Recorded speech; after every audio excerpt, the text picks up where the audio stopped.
He's Jim Stewart. I'm Rick Collins, and we've got Charean from Off the Bench. Charean, we're doing a quick update on the Super Bowl. This is day 4 of the proceedings leading up to Sunday's big game. Let's start off with Jay Ajayi because we're doing a story on him. He's a local kid from Frisco Liberty. We did an interview with Coach Gonzalez, his coach from middle school and high school. Can you give us an update on how he's doing during this week, how he's taking this week as a Philadelphia Eagle leading up to the Super Bowl? Yeah, I've talked to him 3 times this week, and interviews with them are now over, but he's been a big draw this week. I think people just like hearing that British accent is probably what it is. But he's doing very well. You know, he's adjusted great to Philadelphia. The rumors of him as a locker room cancer that the Dolphins kind of put out there after they traded him to Philadelphia have not proved true in Philadelphia.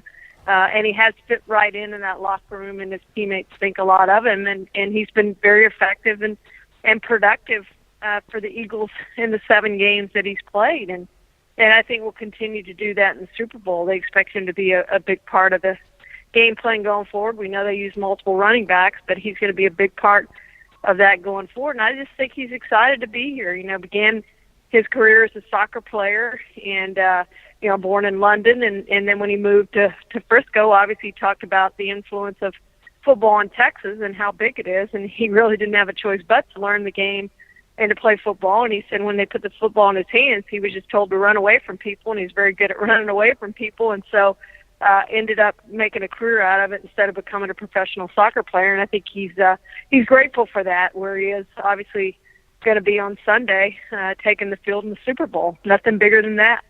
So how are the Eagles feeling? And I don't know if you've had a chance to talk to LeGarrette Blount or not, but how do they feel about those 2 backs being able to work together, and do they really complement each other when it comes to gameplay and their styles?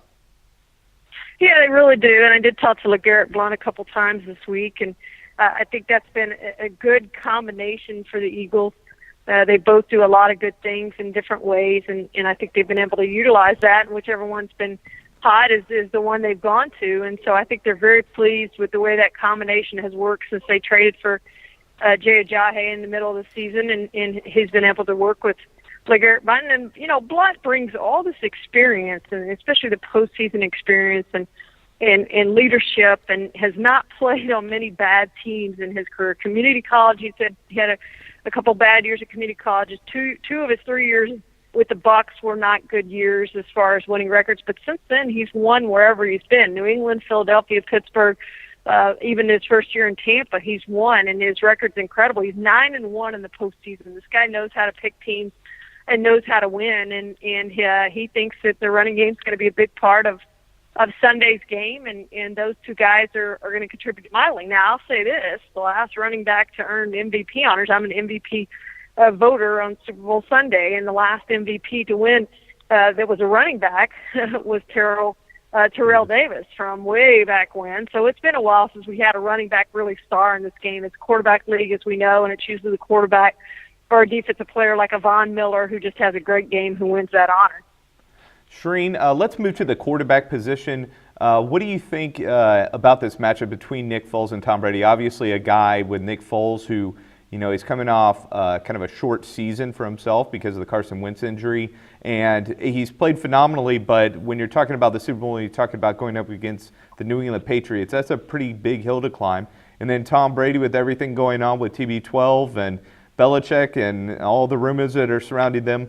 What do you see in this QB matchup?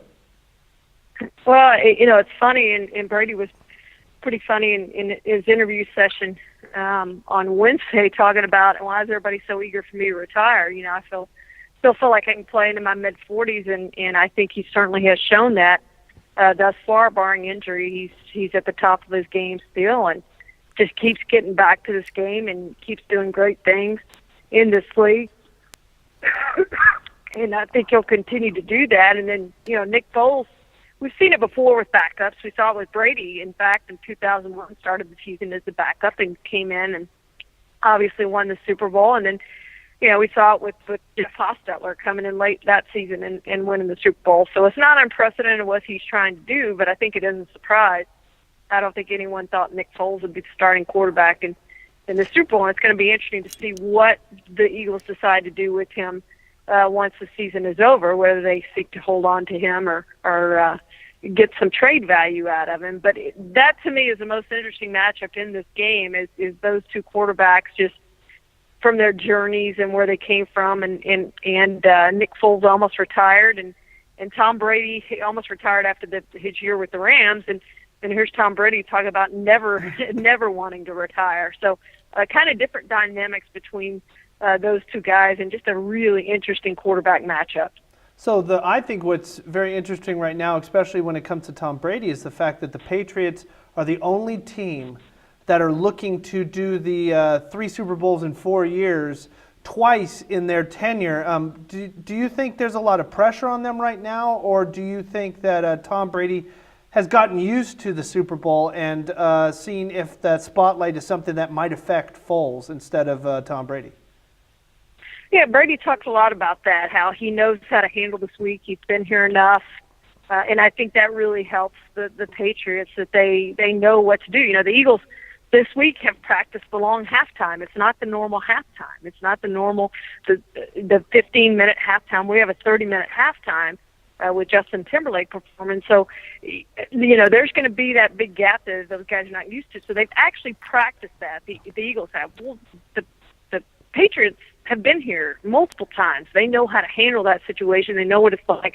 There are going to be no surprises for them on Super Bowl Sunday. So I think that advantage obviously goes to the Patriots from an experience standpoint and just trying to do what they did. I wrote a story for the Super Bowl game program. Of course, the story is written over the summer, so it was written months and months and months ago. But it's gonna make me look like Nostradamus, because the story is on the greatest dynasty in the history of the game, and that's the New England Patriots. And I think you really can't argue against that. They are absolutely the greatest dynasty, at least in the Super Bowl era that the sports has seen, and especially considering the free agency and the salary cap era. I just think they dominate that as the greatest dynasty ever. And it cracks me up, though, that people have actually asked the Eagles about becoming a dynasty. They're here one time, and they ask them about becoming a dynasty. It's not going to happen. I mean, we're not going to see this Patriots dynasty again ever. And the Eagles may be hard-pressed to win the division again next season. We see it year after year. Teams just don't repeat other than the New England Patriots. They just have a special thing that they've been able to put together. And so you can ask all these other teams. They were asking the Atlanta Falcons last year the same thing. Oh, you're young. You got a young quarterback. You're going to be back here every year. No, you're not. You're not the New England Patriots, bottom line. Well, speaking of dynasties, what I think is really funny is it seems like Justin Timberlake is trying to make a dynasty on halftime appearances. But what's really funny is, why would he try to do that?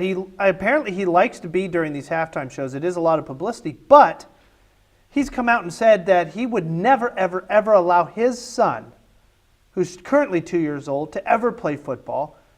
But is that a lot coming from someone who's a owner of an NBA team? I don't know if it's a promotional stunt or if he really feels that way. I mean, what is the buzz going on around about Justin Timberlake, and if enough buzz has been able to cultivate around this quote that he gave today? Well, let's go back to why he wants to come here. He's got a new album coming out, so I think he's trying to sell albums is what he's trying to do. So we're going to hear some of that on Sunday, and I think people are looking forward to that. He's obviously a great performer. He performed at Jerry Jones's party, and I was fortunate enough to be one of those 1,000 people into that building, and I was on the front row of the stage. I just happened to get there, didn't intend to get there, but kind of got smashed up against the stage. But it was a great experience. He's a great performer, puts on a great show, and I think people will really enjoy it. But that's why he's here, is basically to try to sell some albums. And as to the comment, you know, I think it did surprise people. People were talking about that today. And why would he say that here at the NFL, you know, being the halftime performer? Why would he say that? But I'm sure he means that.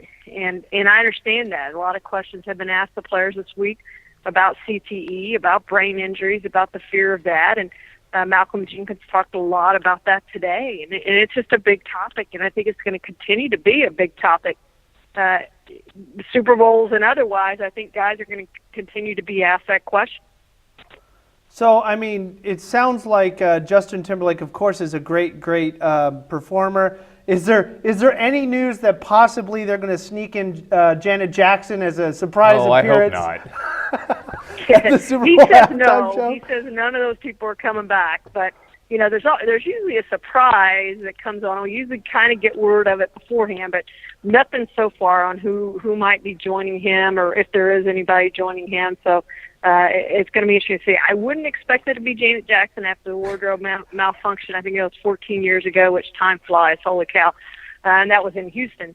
I wouldn't expect it to be Janet Jackson, but I would think there would be some kind of surprise that he's going to present on Super Bowl Sunday. Well, I'm absolutely ecstatic that I'm not going to have to see Janet Jackson walking out dressed like the captain of the Battlestar Galactica.